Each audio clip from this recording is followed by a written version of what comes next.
Close your eyes for a moment and imagine waking up one morning to find your body no longer yours. Your hands, tiny twitching legs. Your voice, a whisper no one can understand. You try to speak, but the world ignores you. You are small, insignificant, invisible. The people around you move with purpose, towering over you, their faces blurred, their lives urgent. And you are trapped, powerless, alien to your own existence. This isn't a nightmare. It isn't fiction.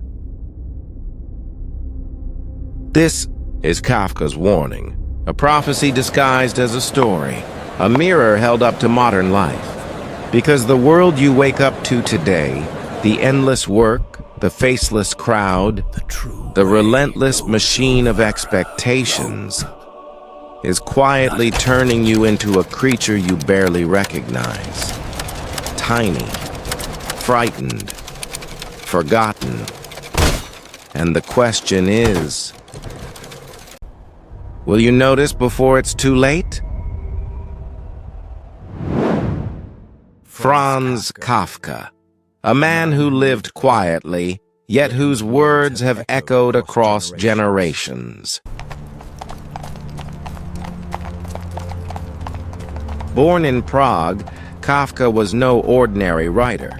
He was a visionary who saw the invisible chains of modern life long before most of us could even name them. His most famous work, The Metamorphosis, begins with a simple, terrifying sentence. Gregor Samsa awoke one morning to find himself transformed into an insect. But this story is far more than a tale of the grotesque.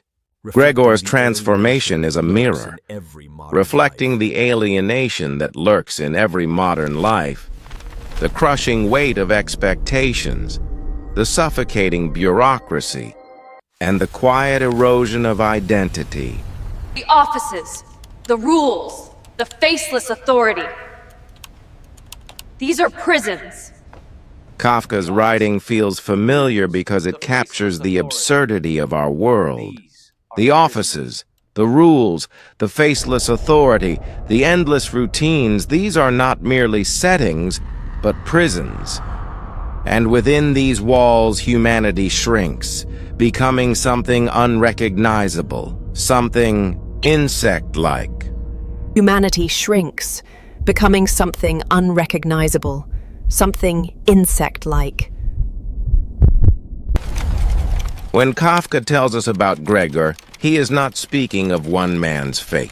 He is warning us about a world that slowly strips us of our individuality, our freedom, our very sense of self. Reading Kafka today is like holding a mirror to your own life and asking the uncomfortable question, have I already become part of the machine? And asking the uncomfortable question, have I already become part of the machine?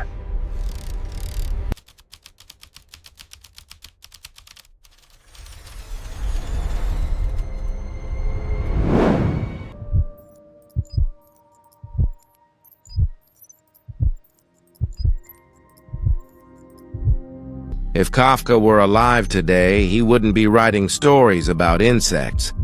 He would be walking among us. Because the world he warned about isn't confined to the pages of a book. It's the reality we live every day. We are more connected than ever, yet lonelier than ever. Social media surrounds us with people, but the connections are hollow, fleeting, curated. Our identity becomes a profile, a role we play for others. And in that reduction, anxiety creeps in. We are alienated from ourselves, strangers in our own lives. Then comes bureaucracy, the relentless machine. Endless forms, pointless meetings, rules that bind, procedures that suffocate. We are not people here. We are cogs. Kafka once wrote, "A cage went in search of a bird." Today, the cage is everywhere. The office, the commute, the email inbox. And we are the bird, trapped before we even realize it, and perhaps most dangerous of all is self-alienation. We give ourselves over to routines, to jobs, to expectations imposed by society, and gradually, imperceptibly, our minds become mechanical. We move, we speak, we work. But do we truly live? Like Gregor Samsa, we shrink inside ourselves. The human becomes insect. The vibrant soul becomes a shadow, unnoticed, unheard, unseen. Modern life is Kafkaesque because it is absurd, alienating, and relentless. And the question is not whether this world is changing, it is whether it has already changed us.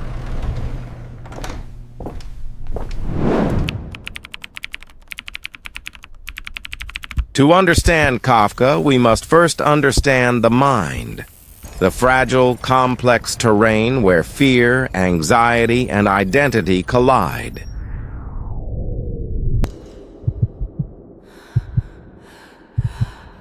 Gregor Samsa's insect body is not merely grotesque.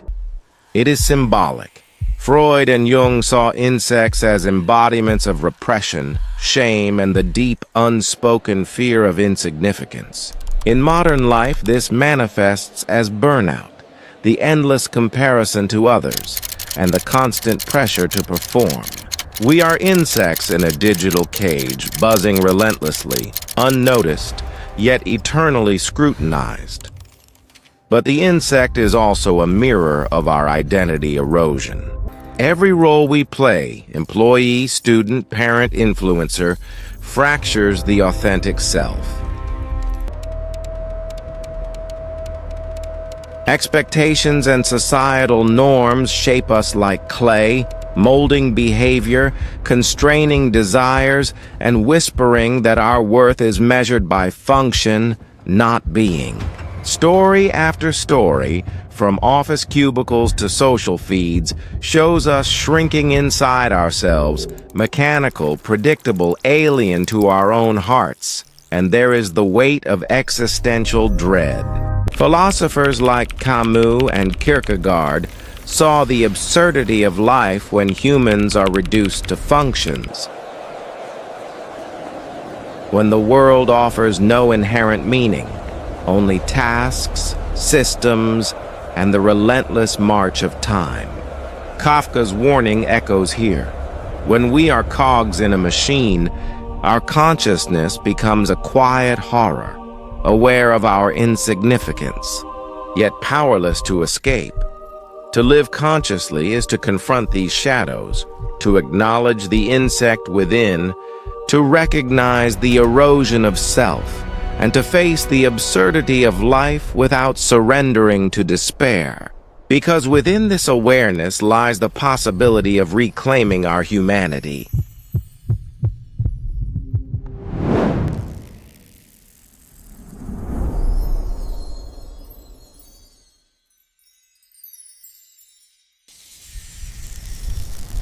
If the previous chapters revealed the horror of modern life, the shrinking insect-like self, this chapter is about liberation. Within each of us lies two forces: the inner insect, shaped by fear, conformity, and base instincts, and the higher self, our eternal observer, capable of awareness, reflection, and transcendence.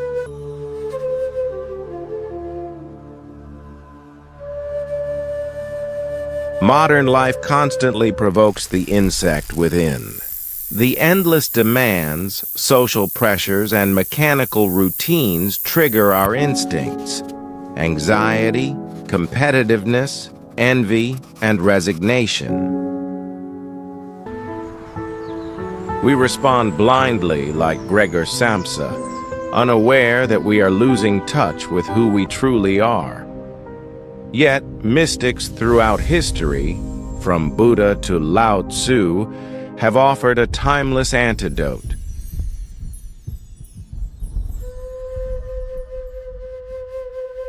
Alienation is not only external, it is internal. Awareness, detachment, and mindfulness allow us to observe the insect within without judgment.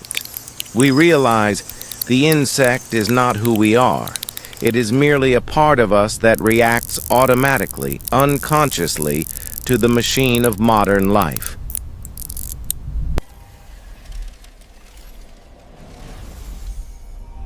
Practical transformation begins here. Journaling and reflection reclaim individuality. Mindfulness allows observation of our thoughts and impulses, and simplifying life creates space for authentic selfhood. Step by step, light pierces the darkness, revealing the higher self beneath. The spiritual path does not deny the insect. It acknowledges it, contains it, and transcends it. And in this awareness lies freedom, not from life, but from the tyranny of becoming what we are not. The insect is seen, but it no longer controls the story of who we truly are.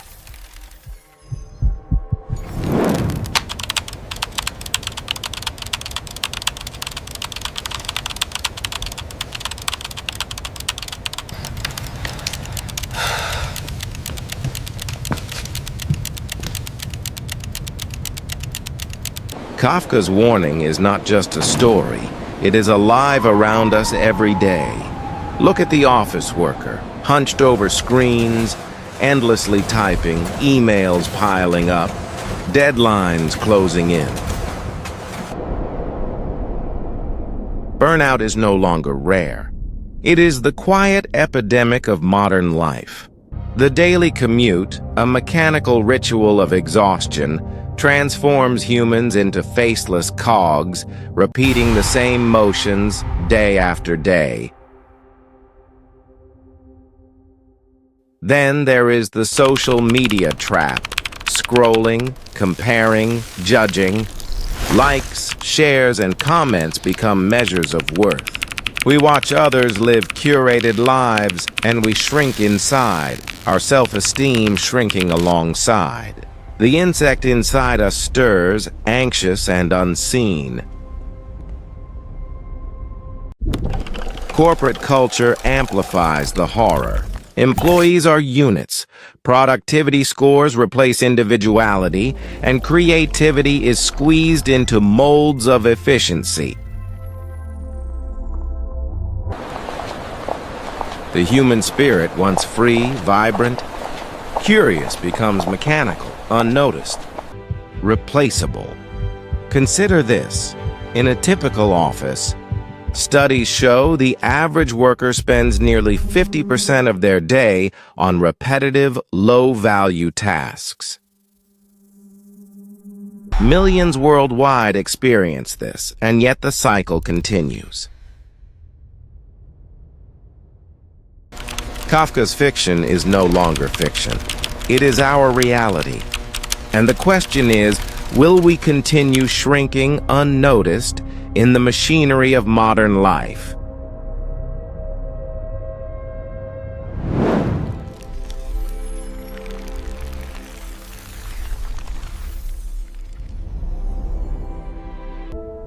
Pause. Reflect. Observe the insect inside without judgment. Now the choice is yours.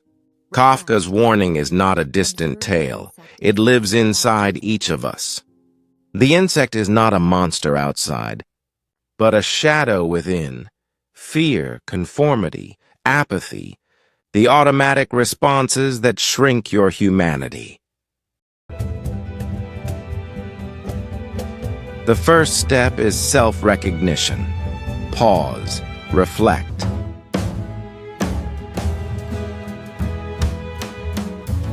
Observe the insect inside without judgment.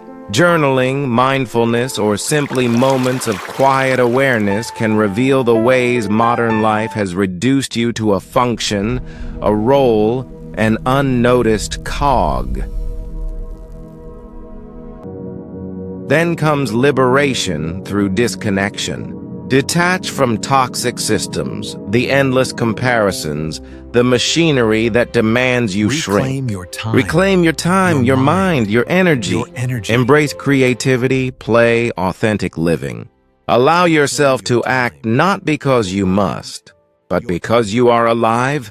Philosophers and Allow mystics yourself call to this act, practice of not because small, you must, daily acts. but because The courage you to are affirm alive. your individuality. Allow yourself to act, not because you must. The discipline because to you step are outside alive. the machine, the choice to honor your higher self. Each action, however small, is a rebellion against the insect within. And finally, see the transformation. Each small act is a rebellion. The insect Each does not step, vanish. a reclaiming It is of self. observed, contained, and transcended. Light pierces the darkness, and the human within you emerges renewed, aware, free. Kafka didn't just tell a story. He whispered a warning. Will you listen before it's too late? Thank you so much. No problem. I am glad to help.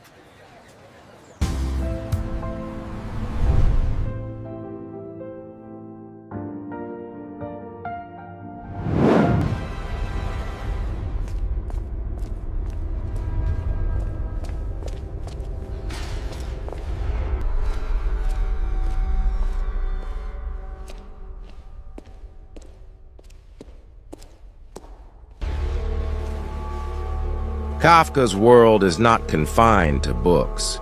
It lives in the movies we watch, the shows we binge, and the stories we tell. From the nightmarish bureaucracy in films like Brazil to the surreal metamorphoses in Pan's Labyrinth, the shadow of Kafka's vision looms large. Even modern dystopian TV shows, with their endless mazes of control and alienation, echo the same themes. Humans reduced to roles, identity compressed, freedom constrained.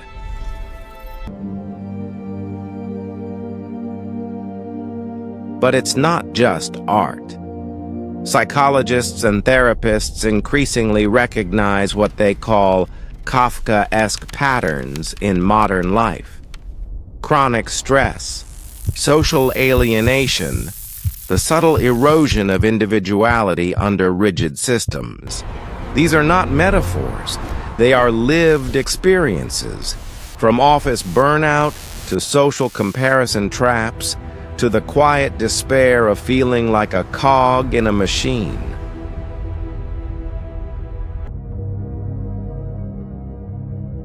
The warning is timeless. Kafka wrote not just to scare or fascinate, but to illuminate a truth. Modern life, if unexamined, can transform us into beings we barely recognize. And yet, awareness can break the spell. The surreal, the absurd, and the nightmarish. These are mirrors reflecting our own choices, our own vigilance, and our potential for transformation.